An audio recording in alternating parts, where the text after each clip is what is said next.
예, 박수 치세요. 예. 예, 치다가 말다가 그러면 또 애매하니까 칠 때 쳐야죠. 여러분, 제가 몇 번 말씀드리지만 우리 반주자하고 지휘자하고 이렇게 잘 보세요. 그 반주하는 모습과 지휘하는 모습만 봐도 막 은혜가 됩니다. 제가 봤을 때 이분들 진심이네 이런 생각이 들 정도로 지휘도 막 이렇게 하는데 반주자도 이렇게, 제가 생각해 보니까 우리 찬양대원들도 이렇게 하면은 더 이렇게 호흡이 잘 맞지 않을까. 인형이 거기 왜 앉아 있는 거야? 지난주에 우리 원로 목사님께서 이렇게 말씀하셨다고 순종한다고 바로 저기 가서 또 앉았네요. 동우야, 긴장해, 기다리고 있다. 이렇게 우리 젊은 분들이 서로 이렇게 헌신하면서 가꾸어 갈 수 있는 그런 교회가 되었으면 좋겠습니다. 우리 곁에 계신 분들과 한번 인사했으면 좋겠습니다. 잘 오셨습니다. 만나서 반갑습니다. 예. 깜짝이야. 막 끌어안아 주시대서 옆에 친구들끼리. 6.25 이후에 처음 만난 거 아니죠? 네. 한 번 더 인사할까요? 함께 예배하게 돼서 영광입니다. 함께 예배하게 돼서 영광입니다. 예. 네, 함께 예배하게 돼서 영광입니다. 네. 오늘 견고한 믿음을 위해 라는 제목으로 우리 잠깐 말씀을 생각하기를 원합니다. 우리 기도 중에도 나오고 오늘 우리는 화면에도 보았듯이 맥주 감사 주일로 지킵니다. 맥주 감사 주일은 특별히 어떤 의미가 있는가 생각해 보면 쉽게 1년에 벌써 반이 지나갔네. 그런데 돌아보니 하나님께서 함께하여 주셨고 우리에게 좋은 것들을 주셨으니 감사합니다 라는 고백을 하며 감사하며 예배하는 것이 오늘 맥주 감사 주일이다 라고 할 수 있겠습니다. 근데 여러분, 정말 감사한 일 많으십니까? 오늘 제가 과제를 하나 드린다면 여러분들께서 제가 2가지 정도 과제를 드릴 건데, 하나, 식사하시면서 하나님께서 우리 1월부터 6월까지 나에게, 나의 가정에게, 또 우리 교회에 이런 것들 생각하면서 부어주신 은혜가 무엇인가 한번 하나 또는 2개 정도 나눠봤으면 좋겠습니다. 뭐 3분이 이야기하면 2개만 나눠도 6개가 되니까 좀 풍성하지 않을까 생각이 듭니다. 좀 부탁드립니다. 식사하시면서, 차를 마시면서 잠깐 짬을 날 때 그런 이야기들 나눠주시면 좋겠습니다. 자, 하나님께서 우리와 함께 하시는데 그 함께 하시는 것에 대하여서 우리가 느낀다는 게 참 중요한 것 같습니다. 여러분들 간혹 이렇게 신앙생활 하다가 나도 하나님을 봤으면, 예수님을 봤으면 하시는 분들도 간혹 계시죠. 그런데 하나님을 본다고, 예수님을 본다고 과연 우리 믿음이 지금보다 월등히 좋아질까 생각해 보면 꼭 그런 것만은 아닌 것 같아요. 봤을 때 나는 보면, 예수님을 만나면, 하나님을 만나면 어떠리라는 마음이 들겠습니까? 어떤 뭔가 이렇게 각오가 있지 않을까요? 이것과 관련하여서는 우리 원로 목사님께 나중에 식사하시면서 한번 물어보세요. 원로 목사님 예전에 하나님 보여달라 그러신 적 있다 그러셨죠? 예. 그때 왜 그랬는지, 그래서 내가 하나님을 만나면 내 마음은 어떻게 될 거라고 마음에 벌써 먹고 있었는지, 이런 것들을 한번 여러분들이 질문도 해보시고, 그리고 한번 이야기를 나눠보시고, 여러분들이 만약에 하나님이 보고 싶다고 하면 왜 보고 싶은지, 그래서 내가 보면 어떻게 하겠다고 마음을 먹고 있는 건지 한번 생각해 보시는 게 좋을 것 같습니다. 제가 이런 이야기를 왜 하느냐, 오늘 예수님과 함께 있었던 사람들은 예수님과 함께 있으면서도 불구하고 잘 못 믿었던 것 같아요. 그 믿음이 우리가 생각하는 것처럼 그렇게 막 견고하다든가 크다든가 이러지 않았던 것 같아요. 하나님과 함께 했던 이스라엘 백성들 광야에서 하나님의 임재를 보았음에도 불구하고 하나님께 대한 믿음이 흐지부지했던 것과 같이 임마누엘이신 예수님, 우리와 함께 하시면서 우리와 동거동락하고 먹고 마시고 이랬는데 제자들이 그 함께 하시면서 보면서도 제대로 못 믿었던 것 같아요. 그래서 이 보는 것과 내 믿음이 얼마나 중요한가 할 때 마음이 중요하다는 거예요. 내가 예수님을 볼 때 이래야지 라는 마음이, 그게 훨씬 더 중요할 수 있지 않을까 생각을 해보는 겁니다. 오늘 이야기는 가나 혼인잔치라고 알려져 있고, 우리가 흔히 말하는 대로 예수님이 말씀하시니 뭐가 변하여? 물이 변하여 포도주가 변하여 물이 된 게 아니라 물이 변하여 포도주가 됐죠. 요 이야기예요. 다 알고 있는 이야기죠. 사건의 시작은 이렇습니다. 우리 요한복음 2장 1절에서 3절 화면을 보고 읽어보죠. 시작. 갈릴리 가나에 혼례가 있어 예수의 어머니도 거기 계시고 예수와 그의 제자들도 혼례의 청함을 받았더니 포도주가 떨어진지라. 마리아 예수님의 어머니 마리아가 뭔가 이 결혼식에 중요한 역할을 맡고 있었던 것 같아요. 역할을 맡았다, 친분이 있던지. 그래서 우리 흔히 아줌마들이 가갖고 내가 도와줄게, 뭘 도와줄까? 막 이렇게 하시는 것처럼. 그리고 부지런하게 거기를 다니면서 살폈던 것 같습니다. 그리고 예수님과 예수님의 제자들도 그 혼례의 청함을 받아서 가게 되었고요. 그런데 뭐가 떨어졌다고요? 포도주가 떨어졌다. 혼례에, 결혼식에 포도주가 떨어졌다 라고 하는 말. 지금으로 말하면 결혼식이 열렸는데 음식이 떨어졌다라는 것과 똑같습니다. 우리 포도주, 그러니까 이 개념이 그때와 지금 이런 것들을 비교해 볼 때 그냥 쉽게 이야기하면 우리가 축하객들이 오는 것 고마워서 음식을 준비했는데 음식이 떨어진 거예요. 음식 못 먹으면 기분 좋을까요, 나쁠까요? 우리 교회도 결혼식이 있는데 이렇게 보고 바로 그냥 식당으로 가시는 분들도 계시잖아요. 결혼 축하한다고 하고 축의금 내고 가서 바로 밥 드시는 분들 계시잖아요. 손 들어보세요. 그런 분들. 갑자기. 그런데 그게 밥이 떨어졌다? 이 준비를 어떻게 한 거야? 근데 하필이면 내 앞에서 떨어지면 요거만큼 또 이게 속상한 거 없어요. 아무것도 아닌데. 그래요. 그런데 이 당시엔 혼례에 포도주가 떨어졌다라고 하는 것은 큰 결례입니다. 우리하고도 비슷해요. 사실 얘기한 대로 정말 혼례에 축하한다고 선물을 잔뜩 준비했어요. 언제부터요? 벌써 몇 달 전부터. 이건요, 혼례식은 이 마을의 1년 잔치입니다. 소문이 나고 결혼을 한다라고 하면 이미 알고 있기 때문에 이 결혼식을 준비해서 많은 선물을 준비합니다. 그리고 이 혼주들은 뭐예요? 음식을 준비하죠. 음식을 얼마큼 준비할까요? 이 마을 사람들이 충분히 먹을 수 있을 만큼. 그래서 이 학자들에 의하면 혼례를 하고 집이 망하는 집도 있대. 얼마나 이걸 많이 해야 되는지. 자, 그런데 그렇게 음식을 많이 준비합니다. 사람들이 먹고 마셔요. 그런데 결혼식이 며칠일까요? 흔히 그때는 일주일이었죠. 일주일 동안 사람들이 거기서 뭐 이렇게 놀고 있느냐? 아니요. 이 사람들 나가서 일하고 저녁에 또 와. 그래서 밥 먹고 음료를 마시고 막 그러는 거예요. 그런 중에 마리아가 발견했어요. 뭐를요? 포도주가 떨어졌대요. 벌써 떨어지면 안 되는데, 뭔가 여분 스페어로 있어야 되는데 이거 어떻게 된 거지? 그런데 없대요. 곤란한 상황이 됐어요. 그런데 이 마리아가 예수님께 이야기하고, 예수님이 왜 저한테, 아직 전 준비가 안 됐어요, 아직 제 때가 아니라고요, 이렇게 얘기했지만 이 마리아는요, 예수님을 지그시 바라보면서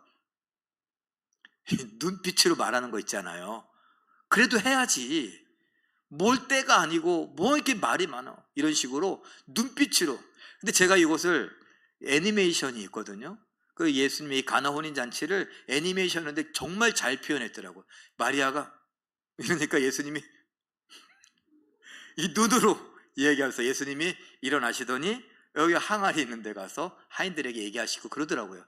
야, 참 잘 그렸다, 이런 생각을 해봤습니다. 자, 그 장면을 제가 요걸 따왔어요. 자, 마리아가 말합니다. 읽어보죠. 시작. 무슨 말씀을 하시든지 그대로 하라. 이 가운데 있는 사람들이 하인들이에요. 표정만 봐도 억울해. 지금 뭘 해야 될지 모르고 그냥 끌려와갖고 이 상황이 뭔가 그러고 있어요. 예수님께서 이렇게 말씀하십니다. 읽어보죠. 시작. 손 씻는 물이 담긴 항아리 6에 물을 채우라. 포도주 없다 그러는데 이야기를 다 듣고 있는 거예요. 가운데 서갖고. 그런데 지금 뭘 채우래요? 손 씻는 물이 있는 항아리에 물을 채우래요. 정결 예식을 위하여 있는 항아리다라고 하는 거 간단하게 설명하면 오갈 때에 손을 씻거나 또는 그릇을 씻거나 또 심한 경우에 발을 씻기도 합니다. 거기다 발을 넣는 건 아니죠. 물을 떠서 하는 거죠. 그런데 사람들이 쓰다 보니까 항아리가 지금 비어 있습니다. 많이 비어 있죠. 그런데 예수님께서 거기에 물을 채우라고 하니까 아니 포도주 얘기를 하는데 물을 채우라니 갸우뚱거리면서 어쨌든 자기들 일이니까 물을 채웁니다. 그러면 나머지는 예수님이 알아서 하시겠지 그랬을 수 있죠. 자, 그렇게 물을 다 채웠습니다. 그리고서 예수님께 예수님 다 채웠습니다 이렇게 말씀을 드리니 예수님이 이렇게 말하는데 다음 그림으로 읽어보죠. 시작. 떠서 연회장에게 갖다 주라. 또 표정 보세요. 가운데 있는 사람들의 표정. 이 당황스러운 표정들 좀 보세요. 어쩌라는 거예요? 그래요. 그래서 갖다 줬습니다. 우리 다음도 한번 읽어볼까요? 시작. 지금까지 좋은 포도주를 두었도다. 이 연회장이 이렇게 얘기하는 거예요. 자, 이 저를 보세요. 여러분, 아까 그 하인들의 표정, 난처한 표정들 한번 떠올려 보시고 여러분들도 한번 난처한 표정 좀 지어보세요. 이게 말이 됩니까? 아니 손 씻으라고 거기에 있는 물을 손 씻는 물이라면 내가 그럴 수 있어요. 그런데 그거를 떠다 갖다 주래요. 갑자기 연회장에게. 연회장은 누구냐? 이 파티를 주관하고 있는 총무격이에요. 책임을 맡았어요. 이 사람은 이 파티를 원활하게 진행될 수 있기 위해서 음식도 적재적소에 갖다 주어야 되고 또 이 포도주 특별히 요 귀한 것을 사람들이 끊임없이 잘 마실 수 있도록 해 주어야 합니다. 그리고 필요하다면 흥을 돋구기 위해서 뭐 노래, 우리식으로 말하면 음악을 틀기도 하고 막 이래야 되는 역할을 맡고 있는 사람이 연회장입니다. 그런데 이 연회장에게 그 손 씻는 물을 떠다가 갖다 주래요. 그러면 어느 그릇에 갖다 줘야 될까요? 여러분 한번 생각해 보신 적 있으세요? 항아리는 무슨 용도의 물이 담겨져 있다고요? 손 씻는 물이에요. 그러면 연회장에 갖다 주래요. 어느 그릇에 갖다 줘야 됩니까? 예? 병이요? 예. 병. 또 바가지?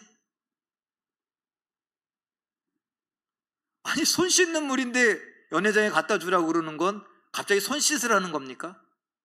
이게 애매한 거라는 거예요. 지금 어디에다 갖다 주라는 겁니까? 포도주 잔에다가. 이걸 뭐 하라는 거예요? 손 씻으라고요? 마시라고요. 근데 이건 뭔데요? 물이라고요. 우리들 식으로 한번 얘기해 보자고요. 여러분 지금 그래요. 우리는 지금 포도주로 하지 않으니까 예를 들어 커피 좋아요. 커피 좋아하시는데 커피를 이렇게 한다고 그러는데 물을 뜨래요. 그 우리 1층에 개수대 있죠? 손 씻는데 거기에 물을 받으래요. 물을 받았어. 가 떠다 주래. 마시래. 여러분 요즘에 누가 아무리 아리수가 괜찮다고 해도 수돗물 이렇게 웬만해서 마시지 않잖아요. 혹시 운동장에서 축구를 하거나 뭐 뛰놀고서 그때는 좀 마실 수도 있어도 우리가 이게 일상생활하는 데서 우리가 수돗물 일부러 마시지 않아요. 다 뭐 집에서 정수기 쓰고 우리 교회도 정수기 다 있잖아요. 그런데 정수기 물을 받아다가 주는 것도 아니고 개수대에다가 있는 받은 물을 그거를 떠다가 갖다 주래요. 마시라고. 손 씻는 물인데 마시라고. 우리는 마실 물, 씻는 물 따로 구분되어 있잖아요. 거기도 지금 씻을 물인데 그걸 갖다 주래요. 어디다 떠서? 포도주 잔에 떠서. 뭐 하라고? 마시라고. 이때 이 하인들의 그 마음에 대해서 한번 생각해 보자고요. 어땠을까요? 그야말로 난처하죠. 왜요? 이건 씻는 물이거든요. 곤란하죠. 우리 농담 삼아 하는 얘기 있지 않습니까? 짜장면 집에서 배달을 시키고서 안 오면은 전화해야 돼요, 말아야 돼요? 왜 안 오냐고 그러면 하면 안 된다고 그러잖아요. 왜? 화가 나갖고 랩 열고 침 뱉고서 올까봐. 꼭 전화하면 뭐해? 갔대. 갔는데 왜 안 오냐고. 그래서 흔히 재미로 그런 얘기들을 해요. 근데 여러분, 지금 이 사람들은요, 이걸 갖다 주면서 지금 골탕 먹으라고 일부러 손 씻은 물을 갖다 주는 거예요? 아니라고요. 하인들이 그런 골탕 먹일 수 있는 그런 힘이 없어요. 시키는 대로 해야 될 뿐이지만 정말 이 책임은 다 누구 몫이에요? 내 몫이에요. 나중에라도 알기라도 하면 어떻게 돼요? 너 나한테 너 일로 와. 너 내가 아까 너 봤어 얼굴. 너 지금 나더러 이걸 마시라고?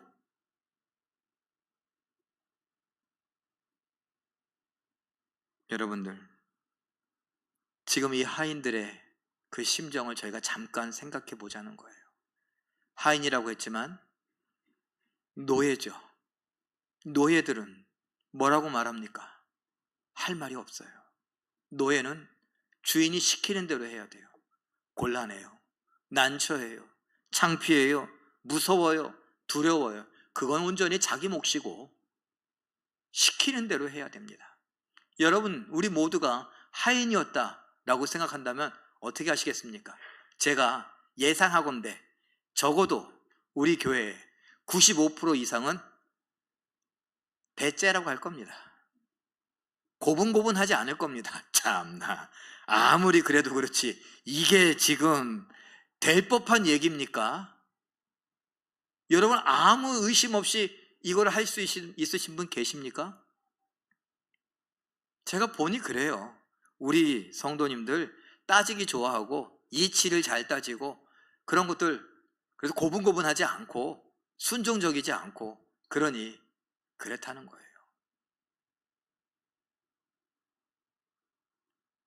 저 같아도 그러겠어요. 너무 난처해요.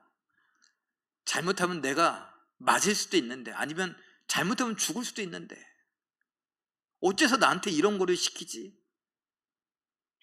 아니면 이 세 명이었으면, 아까 그림에 둘을 제가 갖다 놨는데 사실은 같은 사람은 이렇게 그림자도 다르게 했거든요. 두 명이나 세 명이면 어떻게 했을까요? 하나 들고 가서 가위바위보 해갖고 진 사람이 가서, 그랬을 것 같아요. 그런데 우리는 우리를 향하여 뭐라고 부릅니까? 성도 또는 크리스찬, 그리스도인이라고 부르죠. 그리스도인이다 라고 하는 것은 무슨 뜻인 줄 아십니까? 그리스도께 속한 사람이다. 그리스도께 속한 사람, 좋게 말해서 그렇습니다. 좀 더 냉정하게 이야기하면, 원문대로 이야기하면 그리스도께 속한 노예. 우리는 예수님을 만나고 싶다, 하나님을 만나고 싶다라고 하지만 하나님을 만났을 때, 예수님을 만났을 때 그 각오와 다짐에 대해서는요,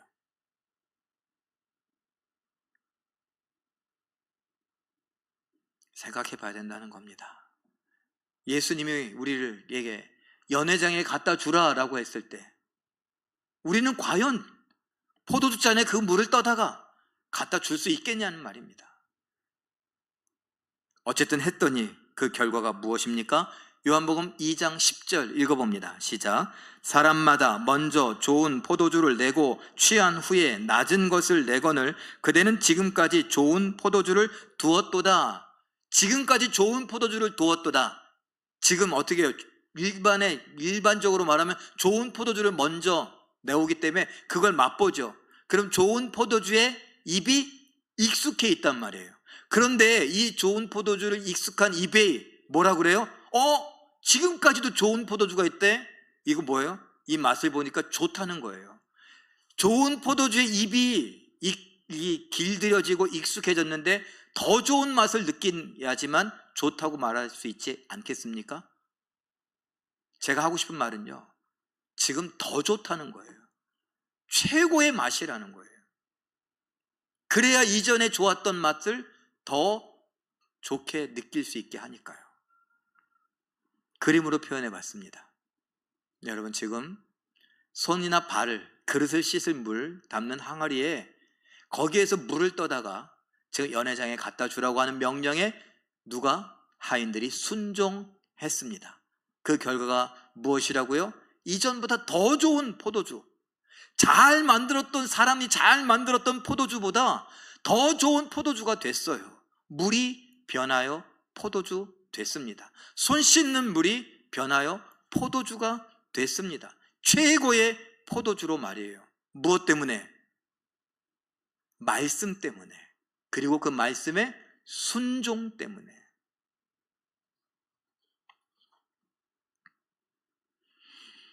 여러분, 우리는 지금 오늘 견고한 믿음과 관련하여 이야기를 합니다.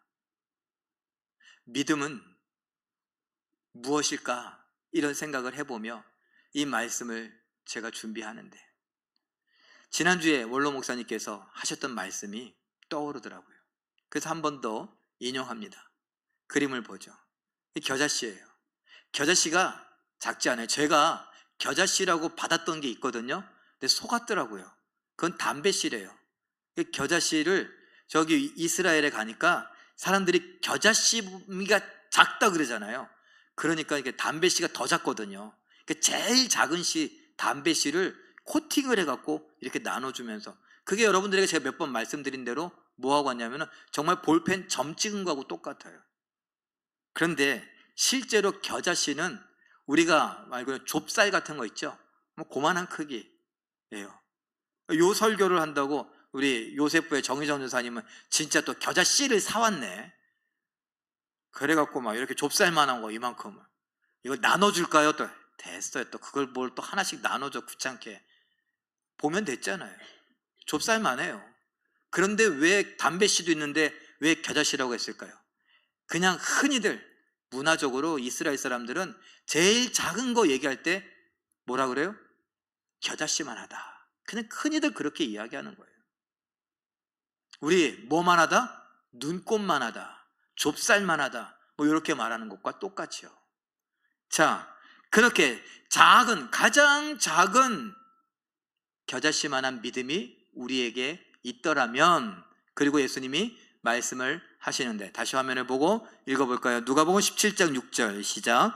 이 뽕나무더러 뿌리가 뽑혀 바다에 심기어라 하였을 것이요 그것이 너희에게 순종하였으리라. 마태복음 17장 10절 20절 말씀도 있습니다. 시작. 이 산을 명하여 여기서 저기로 옮겨지라 하면 옮겨질 것이요 또 너희가 못할 것이 없으리라. 가만 보세요. 제가 일부러 누가복음을 먼저 썼어요. 왜? 뽕나무가 더 작으니까. 뽕나무, 그 다음에 산, 요 이야기를 한번 하려고요. 가만 보세요. 뽕나무더러 뿌리가 뽑혀 바다에 심기어라. 왜 이렇게 말할까요? 예수님이 네가 해봐 이거예요. 그리고 그 말을 받아서 그래요? 알겠습니다. 예수님이 시키면 해보죠. 그리고서 뽕나무야 뽑혀서 바다에 가서 심겨라. 그러니까 그렇게 된다는 거예요. 제가 믿고 순종하니 아무것도 아닌 것 같은 뽕나무도 순종하더래요. 그런데 이게 뽕나무가 이게 미쳤습니까? 산에 있어야지 어떻게 바다로 가요? 곤란하고 난처하고 이거는 목숨을 건 거 아니에요? 그런데도 시키니까 하더래요. 순종하더래요. 뽕나무가 가득 있는 산을 명하여서 여기서 저기로 옮겨져라. 안산하고 인왕산하고 자리 바꿔라 이거예요. 그런데 그걸 왜 그렇게 얘기하겠어요? 예수님이 너 믿음 있으면 해봐. 그러니까 그 말씀을 받아서 알겠습니다 라고 하면 산이 자리를 옮긴다는 거예요. 그 말에 순종하여서. 그래서 저는 이런 말씀들을 보면서 믿음과 순종이 뭔가 연결이 있겠다. 그리고 의도적으로 제가 몇 구절을 찾아봤습니다. 고린도전서 10장 31절이 그 기본이 되는 건데 우리의 인생의 목적과도 관계가 있죠. 읽어봅니다. 시작. 너희가 먹든지 마시든지 무엇을 하든지 다 하나님의 영광을 위하여 하라. 우리 소요리 문답 제1번에 나오는 거잖아요. 하나님의 영광을 위하여 사는 것이 우리의 인생의 목적이라고 배웠잖아요. 그래서 물어보면 이렇게 대답합니다. 제가 두 번째 과제를 여기서 낼게요. 그 과제가 뭐냐? 지난 한 주간 동안 여러분들 하나님의 영광을 위하여서 나는 어떻게 살았는가, 무엇을 했는가, 이것들과 관련하여서 하나 또는 두 개를 우리 성도들과 식사하면서 또는 교제하면서 차를 마시면서 또는 아이스크림을 드시면서 이야기를 한번 나눠보세요. 지난주에는 좀 그런데 그러면은 우리 반년 동안 하나님의 영광을 위해서 나는 무엇을 했던가? 우리의 인생이 하나님의 영광을 위하는 것이라고 말합니다. 그런데 정말 하나님의 영광을 위하여 여러분은 여러분의 가정을 지켜가고 하나님의 영광을 위하여 여러분의 아내와 남편을 대하고 하나님의 영광을 위하여 자녀들을 양육하고 다 자란 자녀들까지도 아직도 걱정하고 그러면서 살아가십니까? 하나님의 영광을 위하시냐고요. 어쩌면 내 아픔과 내 형편과 처지와 내 상처 이 모든 것들 때문에 그냥 내가 뭔가 하고 있는 거 아니에요? 나의 만족을 위해 아니면 나의 편안함을 위해 어쩌면 미안함을 대체하기 위해 우리 집이 너무나 가난했는데 너는 가난하게 살지 않았으면 좋겠다. 나는 공부를 못해서 학교를 못 다녔는데 너는 공부를 해서 좋은 학교에 갔으면 좋겠다. 어떤 보상 아닙니까? 이것과 하나님의 영광은 무슨 상관일까요? 한번 생각해 보자고요. 우리의 인생의 목적이 하나님의 영광을 위한 것인데 하나님의 영광을 위한다는 건 뭘까? 로마서 12장 2절 말씀이 답을 주지 않을까요? 읽어봅니다. 시작. 너희는 이 세대를 본받지 말고 오직 마음을 새롭게 함으로 변화를 받아 하나님의 선하시고 기뻐하시고 온전하신 뜻이 무엇인지 분별하도록 하라. 아멘. 하나님의 선하시고 기뻐하시고 온전하신 뜻. 요것도 순서도 헷갈리니까 모르겠어요. 그냥 한마디로 하나님의 뜻이 무엇인지 분별하도록 하라. 하나님의 영광을 위한다고 하면서 하나님의 뜻이 무엇인지 분별하도록 하라. 분별하다라고 하는 것은 실험한다는 것이에요. 하나님의 뜻이 이것일까? 실험하는 거예요. 이것도 저것도 실험해 보는 거예요. 자, 그런데 기본적으로 우리 마음속에 뭐가 있어요? 하나님의 영광을 위한다고 해요. 하나님의 뜻을 구한다고 해요. 그런데 그러면서 내가 하나님의 뜻을 어디서 찾을 수 있죠? 나이트클럽에 가서요? 아니면은 모텔에 가서요? 아니면 PC방에 가서? 아니면 어디 가서요?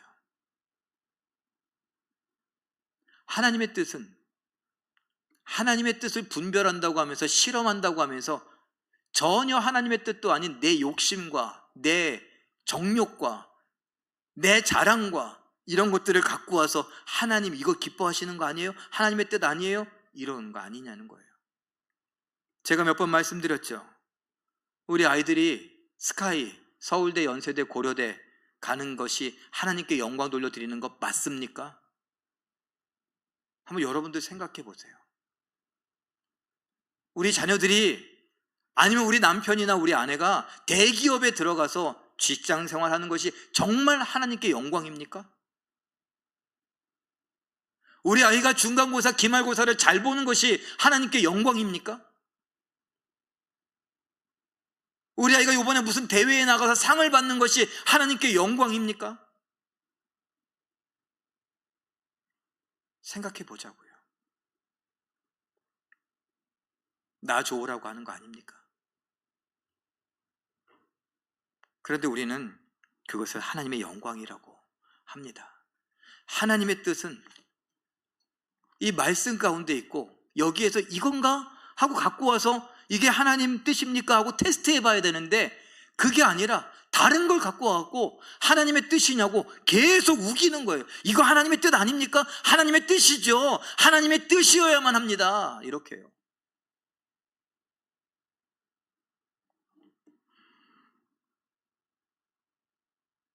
히브리서 11장 6절 말씀 하나님이 뭘 기뻐하시는지 이야기합니다. 읽어보죠. 시작. 믿음이 없이는 하나님을 기쁘시게 하지 못하나니 하나님께 나아가는 자는 반드시 그가 계신 것과 또한 그가 자기를 찾는 자들에게 상 주시는 이심을 믿어야 할지니라. 이 땅을 살아가면서 여러분, 믿음을 언제 사용하십니까? 예배당에 나와서 예배할 때만요.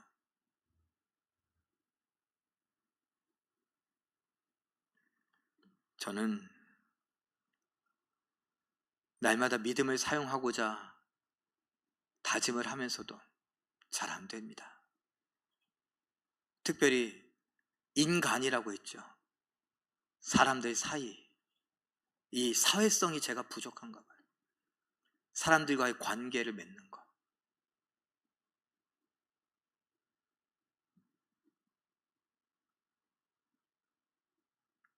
그것이 힘들어서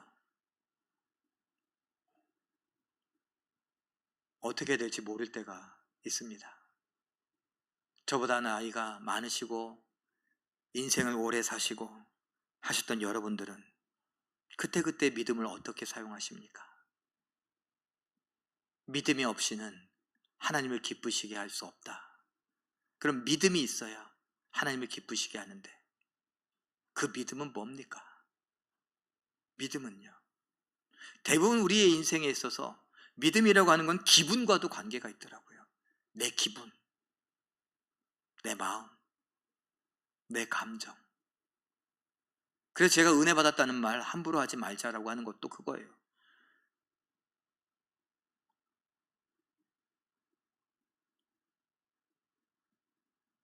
그냥 기분이 좋은 거지. 그냥 오늘 목사님의 강연이, 목사님의 설교가 시원시원하고 그냥 뭔가 정리가 싹 되고 그냥 내 생각과 좀 맞아 떨어졌다고 생각해서 은혜 받았다고 말하지. 그 은혜가 내 생각을 바꿉니까? 그 은혜가 나의 습관을 바꿉니까?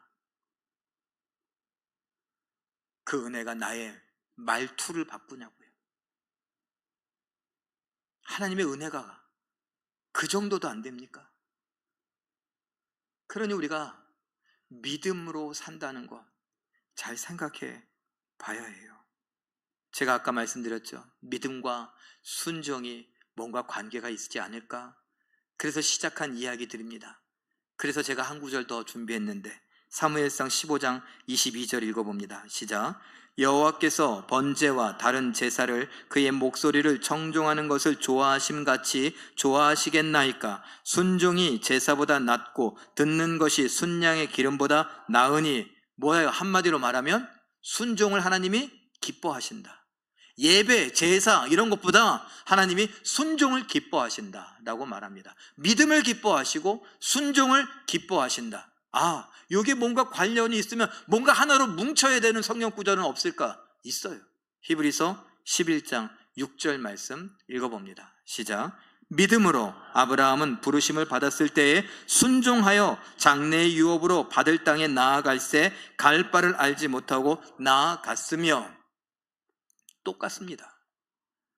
아브라함이 하나님을 알지 못하던, 믿음이 없던 그때에 하나님이 아브라함에게 말씀하시니 그 아브라함이 어떻게 해요?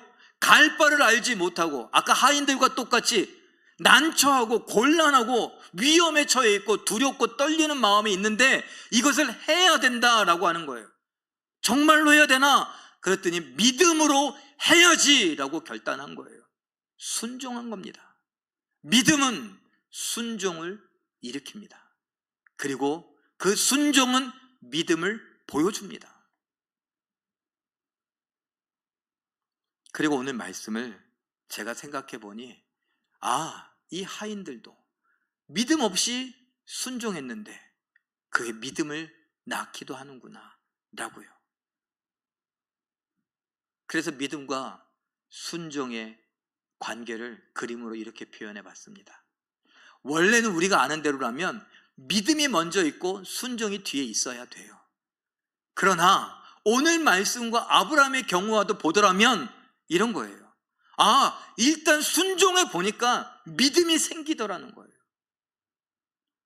왜 이렇게 얘기하냐고요? 요한복음 2장 10절 말씀 읽어봅니다. 시작. 예수께서 이 첫 표적을 갈릴리 가나에서 행하여 그의 영광을 나타내심에 제자들이 그를 믿으니라. 제자들만 믿었을까요? 아무도 모르고 물떠온 하인들, 연회장도 모르는데 물떠온 하인들은 알더라. 그들도 믿게 되지 않았을까요? 순종했더니 믿게 됩니다. 여러분, 이것을 갖고 신학적으로 따지며 저에게 뭐라고 항의하실 분이 혹시 있을지도 모르겠습니다. 그러나 성경을 보고 제가 보니, 그리고 우리 성도들에게 이 맥추감사 주일에 우리의 믿음과 관련하여 이야기할 때에 이 말이 제격인 것 같습니다. 여러분, 믿음이 약해진다고 말하지 않습니까? 열심히 살다 보니 이 삶이 버거워서, 삶의 짐이 무거워서 어떨 때는 믿음이 약해진다고 하지 않습니까? 그럴 때 어떻게 합니까? 순종하세요. 순종하면 믿음이 견고해집니다. 믿음이 자라갑니다. 믿음이 있어서 순종하는 것 얼마나 아름답습니까? 그런데 이미 이왕에 신앙생활하고 있는 우리들이 어찌어찌 하다 보니까 믿음이 좀 약해진 것 같은데, 그때 어떻게 해요? 순종이요. 아까 죄송해요, 따지기 좋아하고 호락호락하지 않고 만만하지 않고 그냥 내가 뭐라고 하면 바로 네 하지 않는 그런 기질을 갖고 있는 우리들, 그게 제가 저희 교회라고 했지만 그냥 우리 교회니까 우리 교회라고 했지, 그냥 세부 사람들 대부분 그래요. 순종적인 사람 많지 않아요. 꼭 토달고 꼭 반대로 얘기하고 그러잖아요. 왜 웃어요? 아니길 바라고 있는데. 여러분, 그렇게 살아가는 우리들인데 오늘 말씀은 우리에게 힘을 줘요. 믿음이 약하다고, 연약하다고, 자꾸 흔들린다고 그러는 우리들에게 순종하래요. 말씀에 순종하여 사랑도 해보고 용서도 해보고 복음도 전해보고 누군가 나보다 약한 자들을 붙들어 주기도 하고 그러면서 순종하래요. 그러면 내 믿음이 건강해지고 견고해지고 커지고 세지고 많아지고 그래요. 그러면요, 그 믿음으로 또 우리는 또 순종하죠. 이것을 뭐라고 할까요? 믿음의 선순환, 순종의 선순환, 뭐라고 붙이든지 좋은 쪽으로 계속 발전해 가지 않을까요? 그러면서 우리는 누구 닮아가요? 예수님 닮아가죠. 죽기까지 복종하셨던 예수님. 그 예수님은 누구에게 복종했어요? 하나님 아버지께. 하나님 아버지를 어떻게 했어요? 믿고 사랑해서 우리에게 보여주는 바가 큽니다. 믿음은 순종입니다. 믿음이 약하면 순종이라도 하세요. 순종하면 믿음이 자라갑니다. 그런 은혜를 누리는 우리 모두가 되시길 예수님의 이름으로 축원합니다. 사랑의 하나님, 하나님께서 우리에게 주신